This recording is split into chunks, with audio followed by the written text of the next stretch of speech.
The sun was a physical weight, pressing down on the roof tiles until the air itself shimmered. Miguel shifted his weight, his boots scraping against the grit of the shingles. He reached into his pouch, pulled out a steel bracket, and pressed it against the mounting rail. The metal was hot enough to sting through his work gloves. He tightened the bolt. It held. He reached for the next one, but the wrench slipped, clattering against the roof. He paused, wiped the salt from his eyes with the back of his hand, and steadied his breathing. He did not curse the heat or the height.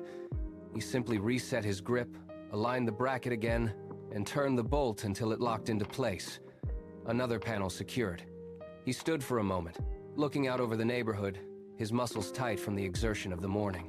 There was no glory in this, only the steady, rhythmic demand of the work. He picked up his drill, checked the battery level, and moved to the next section. He had been doing this for 10 years, and he treated every single bracket as if it were the most important piece of the structure. The drive home was a blur of traffic and radio static, but Miguel kept his eyes on the road. He reached his apartment as the sun dipped behind the skyline, throwing long, cooling shadows across the floor.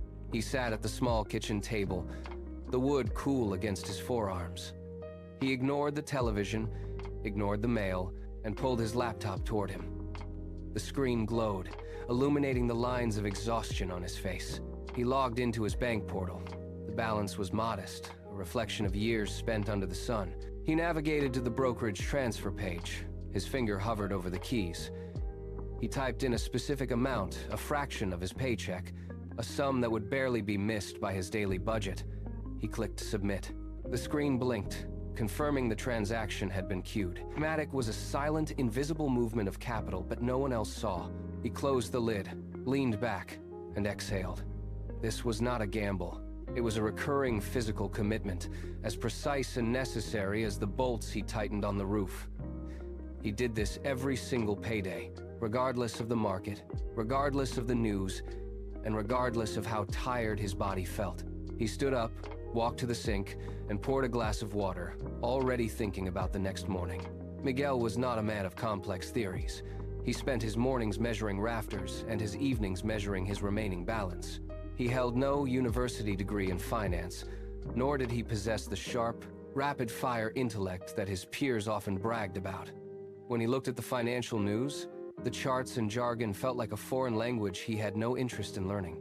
He was just a man who understood the weight of a hammer and the consistency of a steady paycheck. Most people expected success to require a grand strategy or a stroke of genius, but Miguel found comfort in his lack of such things. He did not need to outsmart the market. He only needed to outlast his own impulses. He recognized that his simplicity was not a deficit, but a shield against the noise of overanalysis. He did not chase trends because he did not understand them, and he did not fear downturns because he did not watch them. His success was built on a foundation of plain, unremarkable choices. He lived his life in the quiet space between the expectations of others and his own internal pace. He was, by every conventional measure, entirely ordinary, and that was exactly how he intended to remain. The job site was a cacophony of drills and shouted instructions, but during the lunch break, the noise shifted. Miguel sat on a stack of pallets, opening his thermos. Nearby, 3 other technicians huddled around a smartphone, their faces illuminated by the frantic flicker of a trading app. They talked in rapid bursts about crypto assets, leveraged tech startups, and the supposed next big market breakout. One of them tapped the screen hard, pointing at a jagged red line. They were chasing the sudden surge, the quick exit, the overnight transformation of meager savings into substantial wealth. They looked at the charts with the intensity of gamblers at a roulette wheel. Miguel listened, his back against the brick wall of the building. He watched the way they vibrated with nervous energy, their eyes constantly darting between the screen and the horizon, looking for a shortcut that never seemed to arrive. He did not join the conversation. He did not offer an opinion on their strategies or the volatility of their choices. He simply took a slow sip of his coffee and looked up at the sky. His silence was not an absence of thought. It was a deliberate boundary. While they searched for a sudden spark, he was already focused on the slow, inevitable accumulation of his own quiet path. The laughter started low, then sharpened into a pointed edge. One of the men, a younger technician with a habit of pacing, stepped away from the group and loomed over Miguel. He gestured toward the brokerage app still open on his screen, then jabbed a thumb in Miguel's direction. "We hear you are still dumping your money into that index fund, Miguel. The same account for years. Are you actually trying to be poor?" The others joined in, their voices rising over the hum of the power tools. They called his plan a stagnant void, a waste of potential that ignored the speed of the modern world. One of them leaned in close, his breath smelling of stale coffee, and asked, "Why bother with such a boring plan when you could double your money in a week?" The social pressure thickened the air. They were waiting for a reaction, a defense, or a sign that his conviction was cracking under their scrutiny. Miguel felt their eyes on him, demanding he justify his life choices against their frantic velocity. He did not flinch. He did not look away. He kept his hands steady, tightening the bolts on the bracket, letting the weight of their words hang in the air without finding a target. Miguel stood up, his knees popping in the quiet that followed their interrogation. He did not look at the men, but instead turned his attention to the expansive grid of panels they had spent the morning securing to the rooftop. He gripped the edge of a frame, his fingers tracing the smooth, dark surface that caught the midday light. He looked back at them, his expression neutral. He pointed a gloved finger at the array. "You are looking for a spark," he said, his voice steady against the wind. "You want a fire that burns bright and vanishes by nightfall." He tapped the panel, the sound a dull, solid thud. "This system generates power every day, but it does not demand the sun rush to heat the earth." He waited for the wind to die down. "The sun takes its time. It provides a constant, reliable flow that builds into something massive over the hours." He looked at the younger man, who had stopped pacing. "If you try to force the sun to burn faster, you just end up with nothing but scorched earth. Success is not about the speed of the burn. It is about the consistency of the light." The rooftop went quiet. The frantic energy of the morning had nowhere left to go. The rooftop conversation faded into the background of a life measured not in years, but in paychecks. The seasons blurred. Winter snows coated the panels he installed, followed by the relentless, baking sun of summer. His hair thinned, turning from dark iron to a muted, weathered gray. His movements, once frantic and hurried in his youth, became deliberate and economical. He stopped looking for the shortcuts his peers constantly chased. While they cycled through jobs and speculative ventures, Miguel continued his quiet, repetitive climb. Every month, the notification hit his phone. The transfer was automatic. It was a rhythmic pulse in his life, as predictable as the tide. He watched the balance increase, not with excitement, but with the calm satisfaction of a builder laying one stone at a time. The world outside his routine shifted violently, but his account acted as a steady, growing anchor. He did not check the charts daily. He did not panic when the headlines screamed of disaster. He simply worked, saved, and waited. The decades passed like a long, steady breath. The younger technician who had once mocked him was long gone, replaced by new faces who moved just as fast and understood just as little. Miguel kept his rhythm, the same as it had been on the first day. The news cycles grew louder, turning the world into a cacophony of sirens and red-inked headlines. Markets surged with irrational fervor, then collapsed into sudden, violent troughs. On the job site, the atmosphere turned toxic with anxiety.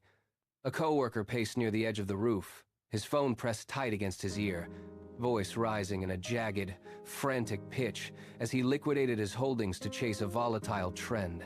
He gestured wildly at Miguel, his face pale and slick with sweat. "Everything is crashing, Miguel. Pull your money out now, before it hits zero." Miguel did not look up from the bracket he was tightening. He felt the cold steel of the tool against his palm, the steady resistance of the screw as it bit into the frame.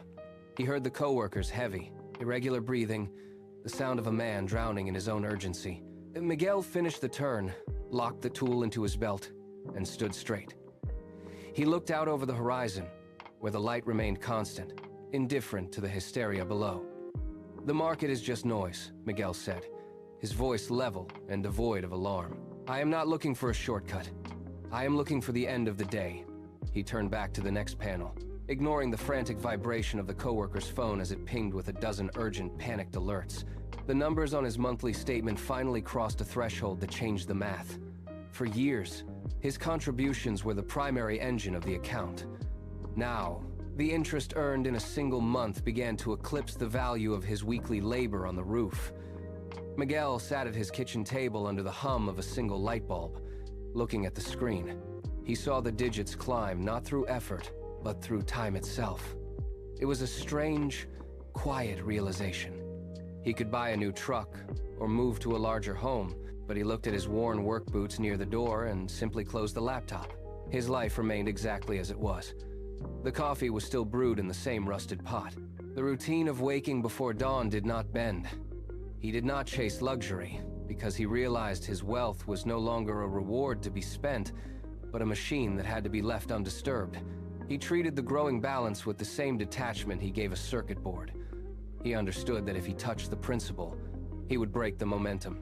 He rose, cleared the table, and set his alarm for the next morning. The account continued to compound in the dark, silent and invisible to everyone but him. The years did not treat everyone with the same indifference. Miguel began to notice the absences. The coworker who once paced the roof, screaming about market volatility, vanished from the job sites entirely. Rumors drifted back through the trade.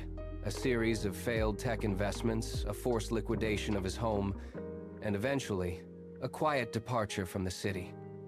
He was not the only one. Others who had mocked the slow, boring pace of Miguel's plan were systematically dismantled by their own urgency. Miguel saw the remnants of their choices scattered across the industry. He drove past an empty storefront where a friend had once opened a trendy, short-lived boutique. The windows were boarded up, covered in layers of dust and peeling city notices. The equipment inside was sold off to pay mounting debts. There was no grand explosion, just a slow, grinding decline into total insolvency. Miguel watched these cycles repeat with clinical detachment. He saw the same hunger that drove them to seek shortcuts eventually force them into the trap of bankruptcy. The air on the job site grew heavy with the weight of their mistakes. Their impatience was not a force of nature. It was a physical burden they carried until it finally crushed them. Miguel tightened his belt, looked at the horizon, and kept working. The sun was at its peak when Miguel finished securing the final bracket. His hands were calloused, stained with copper dust and sealant. He stood up, wiped the grit from his forehead, and prepared to descend the ladder. A man stepped onto the balcony above, holding a cup of coffee. He leaned against the railing, watching Miguel with deliberate interest. The homeowner did not look like a man who rushed through life. He stood still, observing the methodical way Miguel packed his tools into their designated slots. He cleared his throat, the sound sharp against the hum of the cooling fans. Miguel looked up, hand resting on the ladder rung. The man spoke, his voice steady and low. He pointed toward the horizon, then back at the panels. "Most people overestimate what talent can do in 1 year," the man said, "and underestimate what patience can do in 20. Why?" He did not wait for a response. He turned and walked back inside, leaving the door ajar. Miguel stood on the roof, the heat radiating through his boots. He looked at his worn-out tool belt, then back at the panels. The words hit him with the weight of a physical blow. They validated every hour, every sacrifice, and every quiet month of contribution. He finally understood the geometry of his own existence. Miguel did not descend immediately. He stayed on the roof, the metal plates beneath his feet vibrating with the heat of the afternoon. He traced the edge of the solar frame with his thumb, repeating the words until they became a rhythm. The world below continued its frantic pulse. A foreman shouted commands at a crew 3 houses down, demanding faster output. Someone dropped a heavy crate, the sound echoing off the street. Miguel ignored the noise. He felt the shift in his own grip. Before, he had worked out of habit, a steady but blind adherence to a plan. Now, he worked with the precision of a man who saw the finish line. He packed his remaining fasteners into his pouch, one by one, refusing to rush. He watched the frantic motion of the other crews and felt no urge to match their tempo. He had found his anchor. He knew exactly where he stood. The doubt that had occasionally flickered during the long, quiet years vanished entirely, replaced by a cold, sharp clarity. He checked his watch. He checked his tools.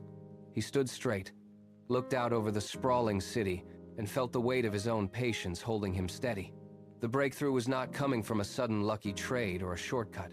It was coming from the slow, inevitable accumulation of his own endurance. He was ready. The work week ended as it always did, with the dust of the job site clinging to his skin and the sun dipping low against the horizon. Miguel walked through his front door, dropped his heavy work bag by the wall, and sat at his small, scarred kitchen table. He opened his laptop, the screen light casting a sharp glow over his tired features. He logged into his brokerage account, expecting the usual marginal increase. The page loaded. He blinked. He leaned in closer, his thumb tracing the screen. The graph had tilted. It was no longer a slow, steady incline. It had curved sharply upward, breaking into an aggressive, vertical ascent. The small, invisible contributions he had made for 2 decades had finally reached the tipping point. The numbers were no longer small. They were staggering. He scrolled through the transaction history, seeing the accumulation of every month he had stayed the course while others had vanished into debt. The compound interest was no longer working for him. It was working without him. The gap between his manual labor and his financial reality had closed. He sat back, the house quiet around him, watching the digit counter tick upward as the interest compounded in real time. He had arrived at the threshold of a new life. Miguel stood up and walked to his hallway, his boots heavy on the floorboards. He reached into his storage closet and pulled out the worn, grease-stained belt he had used for years. He laid it across the kitchen table, right next to the open laptop. The contrast was absolute. The leather was cracked, the pouches stretched from thousands of days of hauling hardware. Yet the digital display beside it showed a number that defied his entire reality. 7 figures. $1 million. He pressed his palm against the rough surface of the belt, then looked back at the screen. He had spent his life building systems for other people, installing panels that caught the light to power homes he would never live in. Now, that same discipline had built a structure of his own. He did not feel a rush of adrenaline or a need to shout. Instead, he felt the heavy, immovable peace of a long-distance runner finally crossing the line. He traced the stitches on the belt, remembering the years he had skipped dinners to ensure the monthly transfer happened. The sacrifice was no longer a weight, it was a foundation. He closed the laptop, the screen going dark, and the silence in the room felt different. It was no longer the silence of waiting, but the silence of arrival. The next morning, the heat on the roof was as unforgiving as ever. Miguel tightened a bolt, the metal biting into his calloused palm. Beside him, a new technician in his early 20s was fumbling with a drill, his movements erratic and hurried. The younger man stopped, wiping his face with a sleeve, and looked over at Miguel. He sounded breathless, not from the climb, but from a persistent, gnawing anxiety. "I have been trading on my phone every lunch break for 6 months," the youth said, gesturing toward his phone tucked into a pouch. "I am losing money, and it feels like I am standing still while everyone else is sprinting ahead. You have been doing this forever. What is the secret? Which stocks are you buying?" Miguel paused, his wrench hovering over the bracket. He looked at the younger man, seeing the same desperate hunger he had witnessed in his peers decades ago. The cycle was spinning again. The boy was looking for a map to a treasure that did not exist. Miguel did not reach for his phone or offer a tip. He simply gestured toward the horizon where the sun was beginning to climb, its light hitting the panels with a steady, relentless intensity. The time had come to break the cycle. Miguel reached out and placed a firm hand on the younger man's shoulder, steadying the erratic motion of the drill. He did not look at the phone or the market apps. He pointed instead at the array of silicon and glass they had spent the morning securing. "You want a strategy that beats the clock," Miguel said, his voice cutting through the hum of the wind. "But look at these panels. They do not hunt for the light. They do not chase the clouds or try to outrun the afternoon shadows." He tapped the frame of the panel, the metal ringing solid under his touch. "This system works because it stays in the sun every single day. It remains fixed in its position, constant and exposed, letting the light do the work of power generation over time." The younger technician blinked, looking from the panels to the vast, open sky above. The frantic energy in his eyes faltered as the scale of the comparison hit him. Wealth was not a sprint through volatile numbers. It was the slow, immovable accumulation of energy. Miguel let the silence stretch, forcing the man to watch the light hit the surface. "Wealth works the same way," he continued. "It is not about finding the right moment. It is about staying in the light until you are full." The younger man stared at the panels, his hands finally dropping to his sides. The restless tapping of his boots on the roof stopped. Miguel picked up his wrench and finished the final turn on the bracket, the metal locking into place with a definitive click. He stood up, his knees popping, and looked out over the city. He did not win because he was the fastest, the smartest, or the luckiest. He won because he was the last one standing in a field that demanded everything. He remembered the colleagues who had chased every trend, every tech boom, and every volatile gamble. They were all gone, burned out by the hunt for shortcuts that never existed. He had held his position when they quit. He stayed the course when they got distracted by the noise of the market. It was not a grand victory of intellect. It was a victory of refusal, a refusal to move, a refusal to panic, and a refusal to abandon the process when the returns were invisible. The younger man looked at Miguel, his expression shifting from confusion to a heavy, quiet understanding. Wealth was not about the brilliance of the start. It was about the stubbornness of the finish. Miguel turned his back to the horizon and faced the center of the rooftop. The wind pulled at his hair, but he did not lean into it or brace himself against the force. He simply stood. The decades of climbing, the thousands of brackets secured, and the small, invisible transfers had reached a point of absolute stillness. He realized then that talent might start the race, but only patience crosses the finish line. The struggle was not against the market or the heat. It had been against the urge to be somewhere else. He had been present for every moment of the climb, and now the climb was finished. He let his shoulders drop, the tension of a lifetime dissolving into the rhythm of his own breathing. He scanned the roof one last time, not as a worker surveying a site, but as a man surveying a completed life. There was nothing left to secure. There was no more interest to compound. He closed his eyes, felt the solid ground beneath his boots, and took a deep, steady breath. The noise of the city continued below, but up here, in the quiet air of the summit, there was only the clarity of a race well run. He was at peace. Miguel knelt one final time. He reached for the heavy wrench, his grip familiar and firm, and wiped the surface clean with a rag. He placed it into the designated slot of his bag, the metal clinking against the base with a hollow, final sound. He checked the perimeter of the roof, ensuring no scrap or stray bolt remained. Every movement was slow, deliberate, and entirely free of the haste that had defined his early years. He buckled the bag, the snap of the plastic lock echoing across the empty space. He stood, his spine straight, and took a final survey of the array. The panels caught the afternoon light, reflecting a steady, unwavering glow. He turned toward the access hatch, his boots crunching softly on the gravel. He reached the edge of the roof and looked down at the street below, where the world continued its frantic, hurried pace. He did not look back. He descended the ladder, each rung taken with the same steady rhythm he had maintained for decades. He reached the bottom, stepped onto the pavement, and left the site behind. The weight of the tools was no longer a burden. It was the quiet testament to a lifetime of persistence.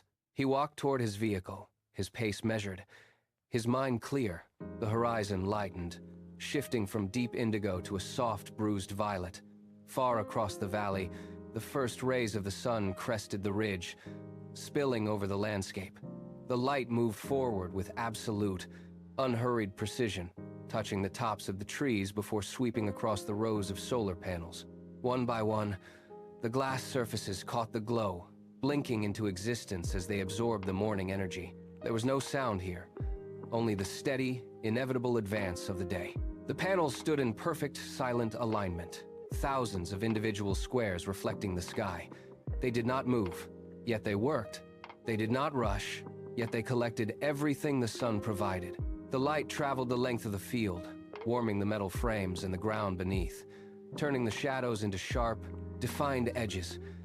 Time passed in the rhythm of the warming air and the creeping golden light. The world below began to wake, but here, the focus remained fixed on the long, quiet harvest of patience. The sun rose higher, fully illuminating the expanse. The potential of the day was absolute. Anchored by the work of the past and the promise of the next hour, it was done. The cycle was complete.